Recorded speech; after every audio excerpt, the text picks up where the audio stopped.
Turning now to the Psalm for Pr06 Lectionary 11, June 14th, 2026. We're going to look at Psalm 100. This psalm is very popular, very beloved. It's used a lot in morning prayer liturgies, and it's really short. And it starts out saying, "Shout joyfully to the Lord." Who? All the earth. Remember, God had just told his people in Exodus 19, everything here is mine. All the people are mine. All the stuff is mine. This earth is mine. And so we hear the echoes of that then here in Psalm 100. Shout joyfully to the Lord, all the earth.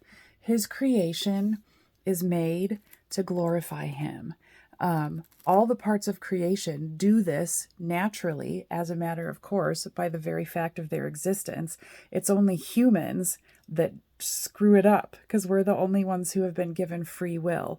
The pinnacle of God's creation is the only part of his creation that fails to fulfill the purpose for which it was created. But yet we're his favorite, and he sets us above all other aspects of creation.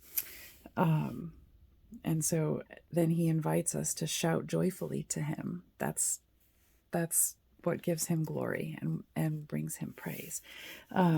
Serve the Lord with gladness. Come before him with joyful singing.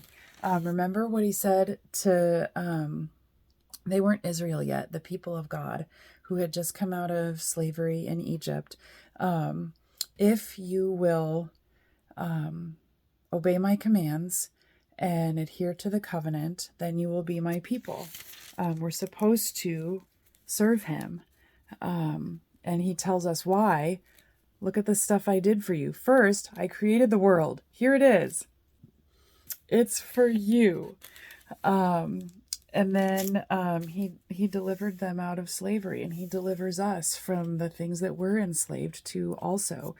We have plenty of motivation and reason to serve him with gladness and to shout with joy to him. Verse 3, know that the Lord himself is God. Remember how we've talked a lot about this word know, that is one of the most important things in the life of a believer. It's where we start, but then as we continue as disciples, we know him better. And so the psalmist here is inviting us to know, to recognize, to remember, to hang on to the fact that God is the Lord. It is he who has made us and not we ourselves. We don't exist because we are self-creating. We don't exist because some stuff blew up millions of years ago and then all of a sudden came together in an orderly fashion to create things. We exist because he wanted us to, because he made that happen, because it was his decision, his creativity, his power, his will, his love. He has made us, not we ourselves. We do not determine the course of our own lives. We do not control what happens. And so that's important for us to recognize and preserve the proper order of things. He's at the top. We're not. We are under his authority. We are his people and the sheep of his pasture. Sheep is going to come up in subsequent videos, so hang on to that here. Enter his gates with thanksgiving and his courts with praise. Again, when we know that we're coming to worship God, just like God was getting ready to say to the people who had come out of slavery, you need to prepare.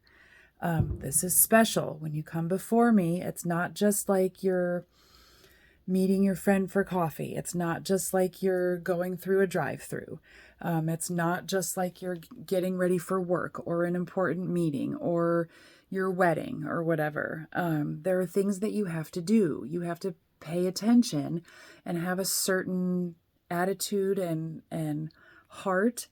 And he says, basically, dress yourself with thanksgiving and with praise and blessing.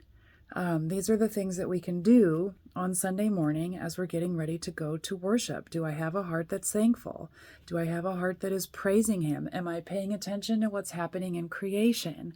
Am I thanking Him for the fact that this morning exists, that I exist, that anything exists? There's plenty to be thankful and grateful for. And so as we get ready for worship, we can be attentive to those things. For the Lord is good. He is. We see this. Remember the psalm from last week. You have always dealt well with me. Even if things in our lives may not be going the way that we would choose, or in a way that is easy or free from pain, the Lord is still good and He is still working, whether we feel like it or can immediately discern it or not. His loving kindness is everlasting, and His faithfulness extends to all generations. And look at this.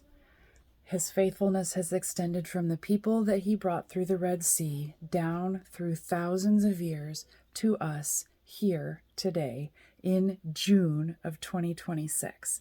That's generations worth of faithfulness. The gospel is still preached. People still belong to Him. We still respond to His call to obey and to be part of the covenant. That's His faithfulness extending all the way back thousands and thousands of years to previous generations. His message has not ceased to go out to all the ends of the earth. Thanks be to God. We are part of this great, everlasting, loving kindness and faithfulness that God continues to extend right now in your life, in my life, in the lives of believers all over the world. That's worth shouting joyfully to the Lord for and coming into His courts with thanksgiving and with praise this Sunday morning.